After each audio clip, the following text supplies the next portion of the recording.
Tudo bem, Hugo? Tudo bem, Dri? Tudo bem, Rovai? Tudo bem, Carlito? E aí, Hugo? E o Yuri Ferreira, nosso jornalista aqui também, cobre internacional. Tudo bem, Yuri? Tudo bem, gente. É muita gente para eu cumprimentar, mas tá todo mundo cumprimentado aí.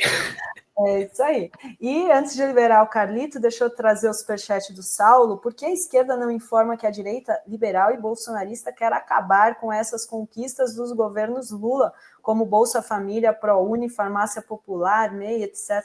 A esquerda, pelo menos aqui, né, a gente fala sempre, né, gente?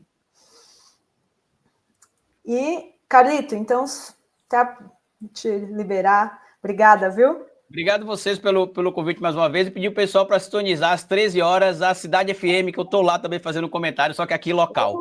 Tá bom? Então, Cidade FM. Cidade FM. Em Santo Amaro das Brotas. Só bota assim, Santo Amaro das Brotas, Cidade FM. Legal, Carlito. Valeu, obrigada. Carlito. Até mais, tchau.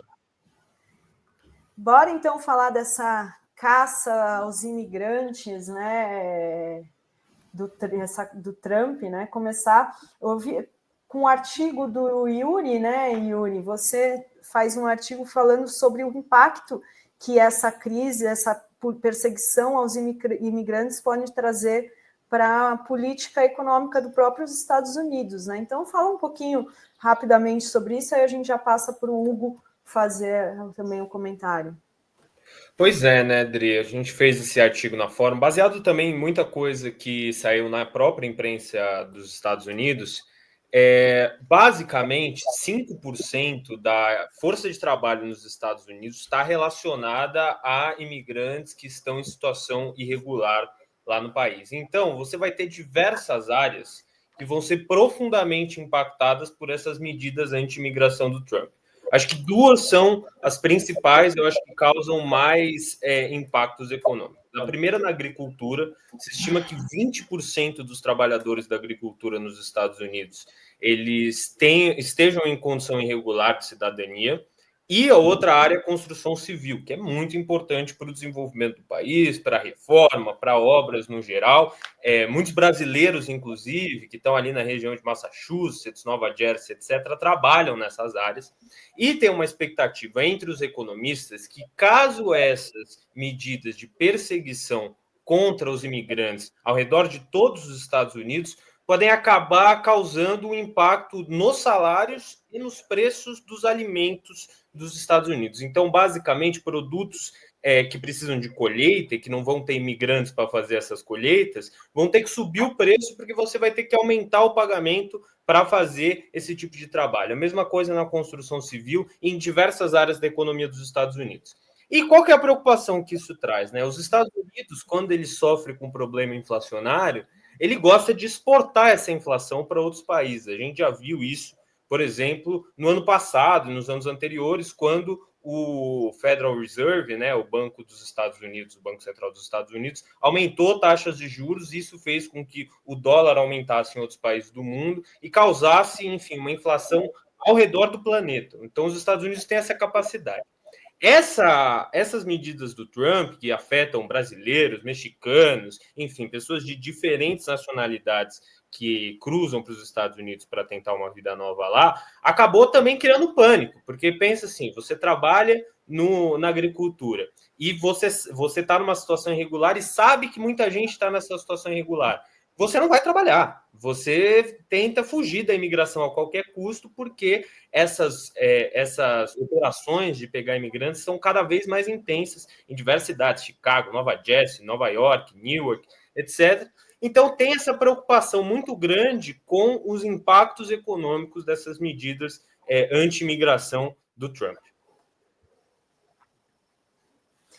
Hugo, eu queria só a avaliação dessa crise aí, né, nessa semana, com a deportação dos brasileiros, que, né, a gente viu todos esses maltratos, eles chegando algemados, tal, depois a resposta do Petro, e agora cancelaram a reunião que teria hoje, né, do CELAC em Honduras. Como você está vendo essa crise da política do Trump contra os imigrantes?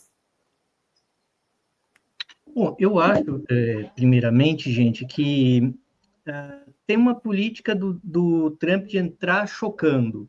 A política contra os imigrantes nos Estados Unidos, ela piorou tem alguns anos e tem sido repetida por democratas e republicanos com o seguinte padrão. Os republicanos dizem que vão fazer, dão uma visibilidade para isso, inclusive para agradar a base supremacista branca. Nem todo eleitor do Partido Republicano é um supremacista branco, mas praticamente todo supremacista branco vota no Partido Republicano.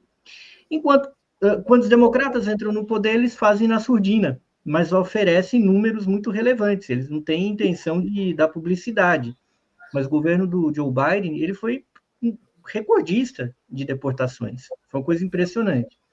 O que o Trump está fazendo? Ele está usando estratégia de duplicar aquela coisa dele do choque midiático e de propaganda, que ele já tinha utilizado no primeiro governo, mas até de uma maneira atenuada comparada com a atual. E o objetivo final dessa conversa é criar um clima de terror em relação aos imigrantes indocumentados para aumentar a exploração contra eles. Porque como funciona essa história da economia do imigrante indocumentado? Ela é basicamente os Estados Unidos faliram a América Latina e começaram a permitir a entrada desses imigrantes que nunca foram regularizados e ficaram numa situação de pânico, aceitando ganhar menos do que um salário mínimo, o que permite uma série de abusos e até condições análogas à escravidão, assédio sexual, sem que essas pessoas reclamassem, porque se elas fossem procurar a polícia, basicamente elas iam ser mandadas de volta. Então, é esse o drama do imigrante. Os americanos, eles têm condição de expulsar todos os imigrantes indocumentados? Não. Mas eles querem aumentar a exploração desse trabalho, criando pânico policialesco num primeiro momento. Por que eles não vão expulsar todo mundo? Por uma razão muito simples. Eles não vão ter quem colocar no lugar. Só se você trocar os hispano-americanos e alguns brasileiros aí por alguém de outra etnia. Porque quem vai ser pedreiro? Quem quer atuar em várias funções de trabalho braçal?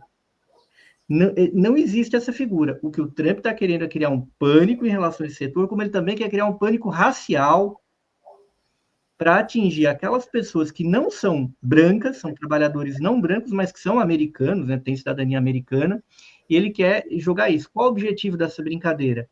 É aumentar a exploração do trabalho. É muito simples. Vai, tem uma... Não, eu queria fazer aqui, aproveitar a presença do Hugo e do Yuri para a gente fazer uma avaliação rápida sobre esse começo de governo Trump. Essa ação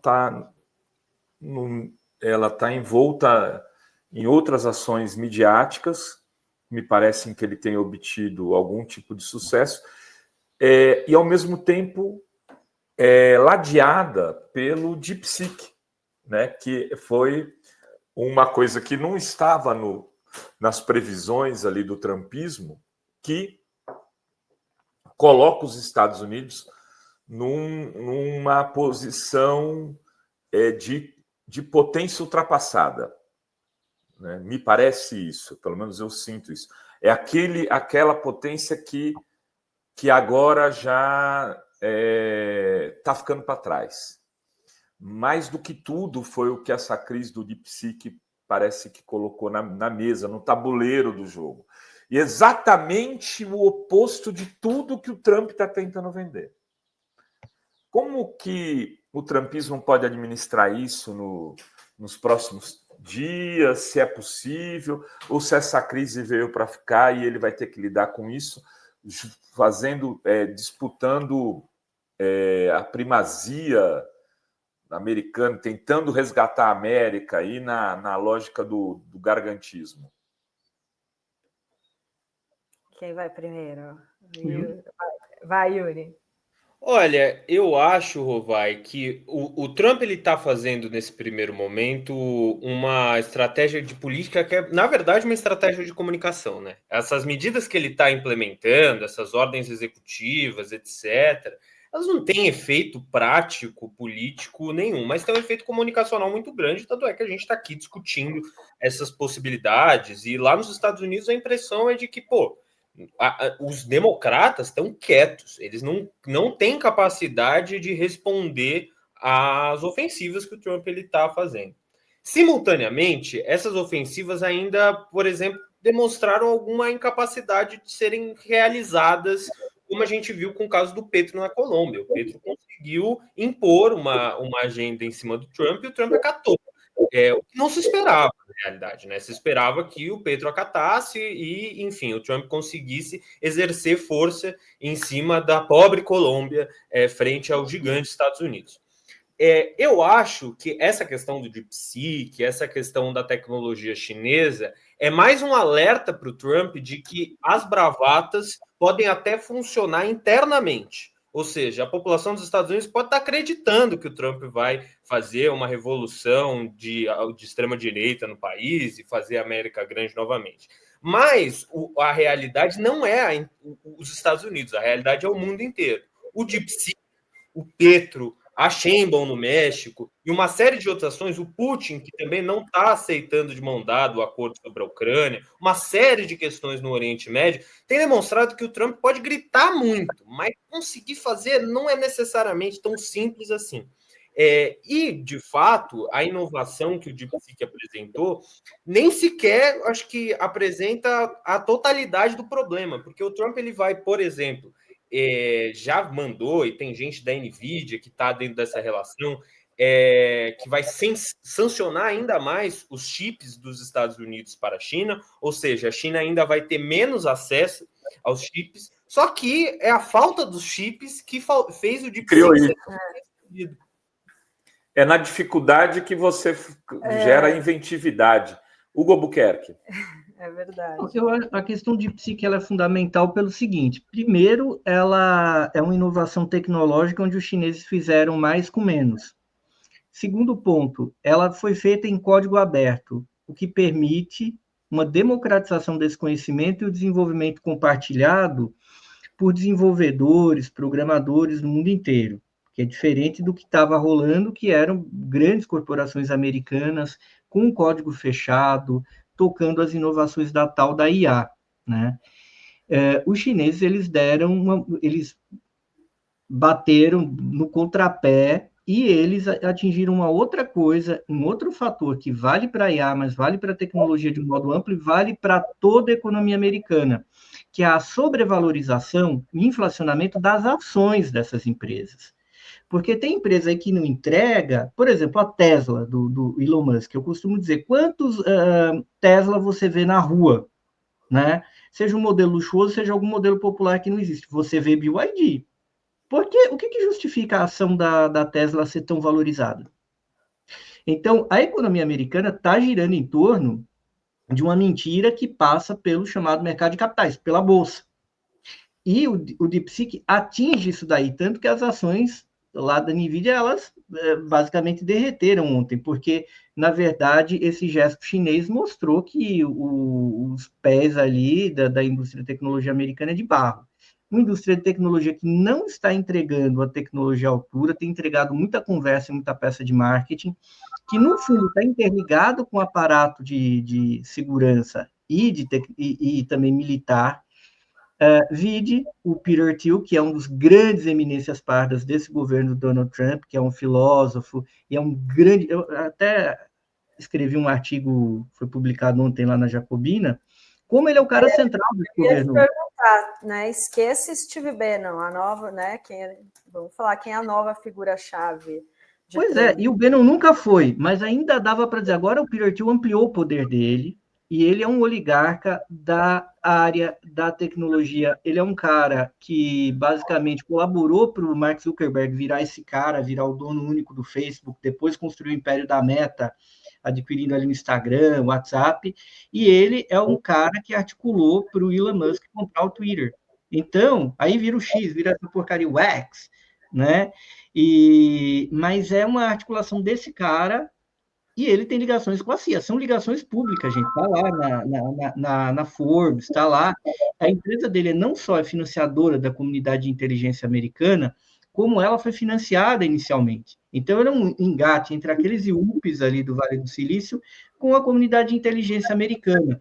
E esses caras, basicamente, estão produzindo uma tecnologia que cada vez mais só entrega alguma coisa no campo militar, porque isso mantém essa hegemonia americana na base da força. Mas a tecnologia mesmo, o carro elétrico é chinês. Gente, durante semanas. Os apps mais baixados nos Estados Unidos são apps chineses. Começou com aquele Instagram chinês, o Xiaohongshu. Aí, depois da febre dele, entrou agora o DeepSeek. Então, são 2 apps chineses em um intervalo de poucas semanas afetando essa imagem, mas não é vencendo a tecnologia americana, é como os americanos tornaram essa inovação tecnológica numa farsa para inchar o mercado de ações, recolher ouro de tolo, fazer a galera investir em Tesla, em Elon Musk, e no fundo não tem nada aí, entendeu?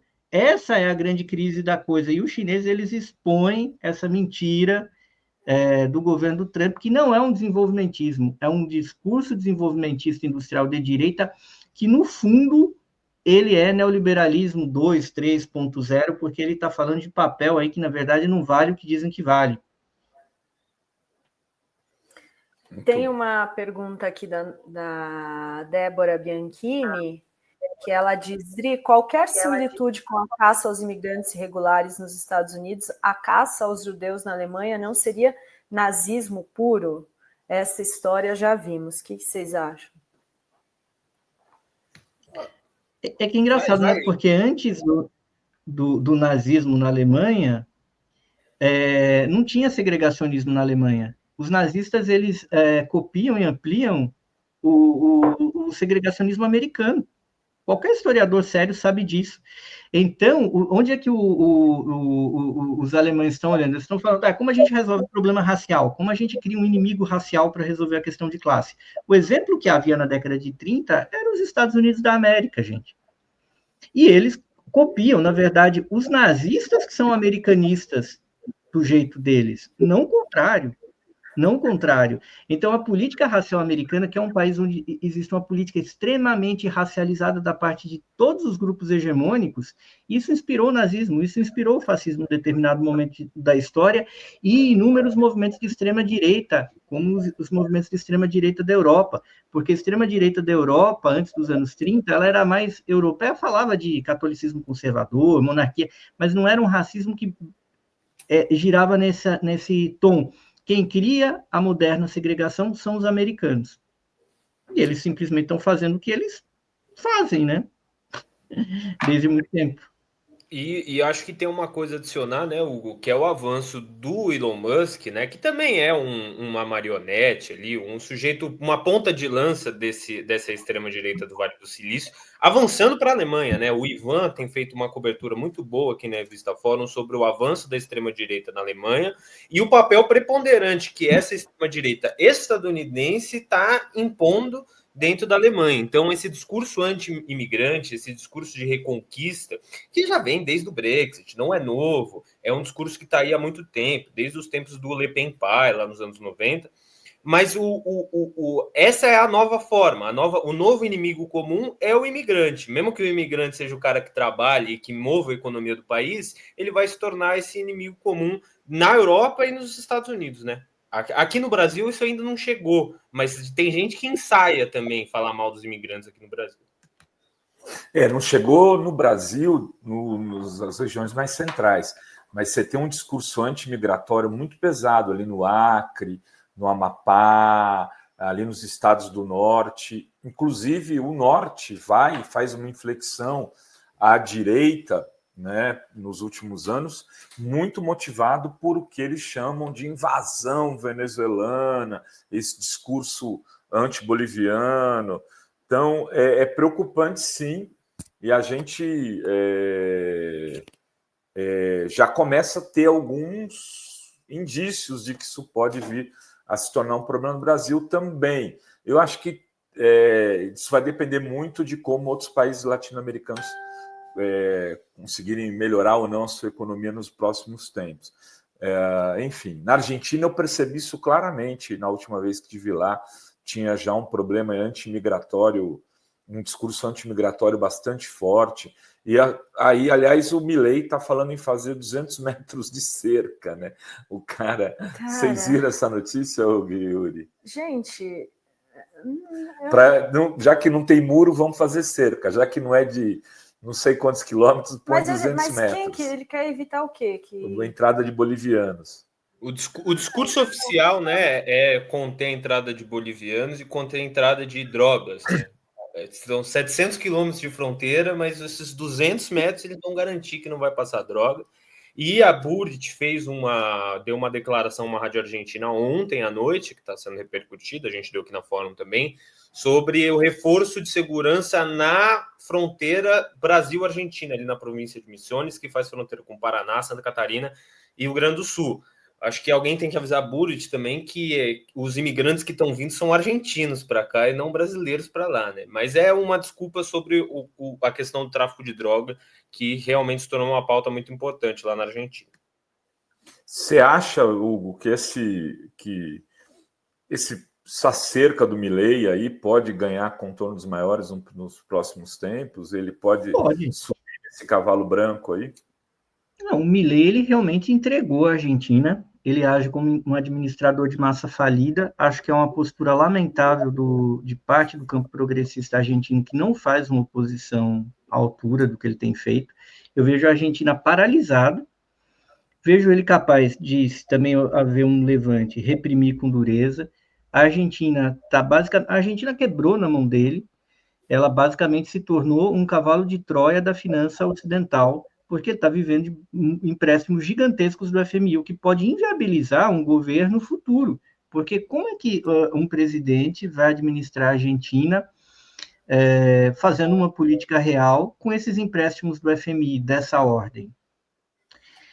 E ele vai certamente, agora que ele atravessou o Rubicão aí do começo do mandato, ele tende a transformar a Argentina nesse cavalo de Troia também estratégico, porque já teve acordos com os americanos para a compra de F-16, quer dizer, o país não tem dinheiro para nada, vai comprar jato supersônico. Eles estão falando em trazer tropas americanas. Há uma série de situações estranhas de autorizações que ele deu para a atuação de tropas americanas no Rio da Prata, que ameaça diretamente o Paraguai, o Uruguai e também o Brasil, né? Então, não é bolinho, não, essa história do Milei. Eu acho que ele está muito além de ser ele, obviamente, faz toda aquela palhaçada, porque é um gesto midiático. Ele é o promotor, ele é um cientista de um laboratório, do mesmo jeito que a ditadura do Pinochet transformou o Chile num laboratório neoliberal nos anos 70. O Milei é um laboratório da extrema-direita ligada a políticas de austeridade, que vai ser aplicado em algum grau nos países em que essa extrema-direita vencer, na Europa. Tem um detalhe também sobre a Alemanha, que em parte olha para o fenômeno do Milei, como o Trump está olhando também. Pode ver que tem algumas coisas de medidas de choque que o Trump incorporou nesse segundo mandato, que ele olha daqui, não é do Trump 1. Então, a direita no mundo inteiro e a extrema-direita estão olhando com atenção para esse experimento que é o Milei. Mas tem uma coisa curiosa na Alemanha também, como o AfD é um partido rachado, a AfD, a Alternativa pela Alemanha, um partido de extrema-direita, mas tem a ala que lidera, que é a ala mais pró-OTAN.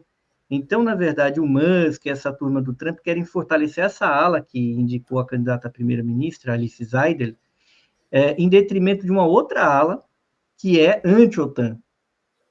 Então, há uma disputa também dos americanos entre a ala que lhes convém da extrema-direita alemã e também um racha do Trump com uma parte do grande capital americano e daquele fundo trilionário gigantesco, a BlackRock, que apoia, na verdade, o candidato da democracia cristã, que é um cara à direita, no máximo possível de direita da Alemanha, e que vai implementar, provavelmente se tornará o primeiro-ministro. E ele, lá, o Friedrich Merz, que era um opositor à direita da Angela Merkel, ele vai aplicar políticas de extrema-direita também, sobretudo no âmbito econômico. E uma parte do que o Merz está preparando como política de governo mira o quê? O que o Milei tem feito. Eles estão vendo como uma coletividade humana se comporta com políticas de austeridade dessa monta. E eles vão, do mesmo jeito que foi com o neoliberalismo, gente. O neoliberalismo, eles fizeram um experimento no Chile para aplicar no Reino Unido e nos Estados Unidos. Quando eles inventam a terceira via, que é aquela centro-esquerda que se vendeu para o neoliberalismo, o laboratório também para a América Latina. Foi o Equador do Rodrigo de Borja, foi a Bolívia do Vítor Paz Tensoro. Então, eles sempre testam aqui para aplicar na Europa e nos Estados Unidos. Então, o Milei, ele está nesse bojo, e os americanos, o trumpismo está fazendo essa disputa, da extrema-direita alemã e, em parte, com uma certa dissonância com o grande capital, porque o Larry Fink, que é o manda-chuva lá da BlackRock, não está feliz do Musk estar lá ingerindo, porque eles já acertaram tudo para o primeiro-ministro ser um cara radical, mas da democracia cristã. Ou seja, o mileizismo não é uma coisa só para a Argentina. Não. E ali tem o Bukele, né? Que é um outro experimento aqui na América Latina. Total. Né? Diferente, mas complementar, eu diria. Eles vão incorporando, né? Tem um movimento meio dialético. O Bukele copia o Trump, que depois vai copiar o Bukele, que vai copiar o Milei. Todos eles estão de olho, muito, muito atentos ao que está acontecendo aqui. Eu acho que o governo Trump está fazendo um esquema Milei mesmo de começo de governo, muito parecido com o que aconteceu na Argentina no ano passado. Eu só daria um adendo que o Bukele é uma criação meio bizarra, porque ele vem da burguesia nacional lá de El Salvador. Eles são uma família, inclusive, palestina, né? Que migrou para lá antes até da criação de Israel, era quando o Império Otomano estava ruindo. E ele era apoiador da esquerda de lá, mas depois ele rompe e ele cria uma espécie de populismo de extrema-direita, mas que é desenvolvimentista. Então, a fórmula do Bukele, por um lado, ele dialoga com a turma, e tem uma turma do Trump que adora o Bukele muito mais até do que o Milei. Eles estão roubando, na verdade, experimentos do que o Milei faz. Só que o Bukele é uma fórmula meio complicada, porque ele gira em torno de um projeto ultraconservador de uma burguesia nacional. E a burguesia nacional argentina, ela foi destruída. A Argentina sempre teve esse diferencial de uma burguesia nacional, que fazia aliança com movimentos sociais. Era algo meio impressionante naquela ambiguidade do peronismo. E isso acabou, porque o Milei, ele é um administrador de massa falida. Ele não age como um presidente de um país. O Bukele age, e hoje o Bukele, com esse experimento que a gente deveria olhar e estudar com mais cuidado, ele é provavelmente o presidente mais popular do mundo hoje, embora num país muito pequeno. Mas e a gente tem que trabalhar com a realidade. Do mesmo jeito que a gente tem de olhar muitos experimentos positivos no México, que é um país grande, e a Cláudia Sheinbaum, inclusive o Petro, ele chamou a atenção da mídia internacional, mas ele veio no vácuo do que a Cláudia já tinha feito em matéria de enfrentamento. Então, a gente também tem de olhar certos elementos, se não um todo, pelo menos em parte, porque a extrema-direita, eles se estudam muito e fazem muito intercâmbio, muita cópia do que está funcionando. Muito bem, queria agradecer ao Hugo, Yuri, até a próxima, continuar acompanhando aqui. A gente vai entrevistar a Cris Sturmer agora. Obrigada, Yuri, obrigada, Hugo. Valeu, Hugo, valeu, Yuri. Um abraço. Tchau, tchau.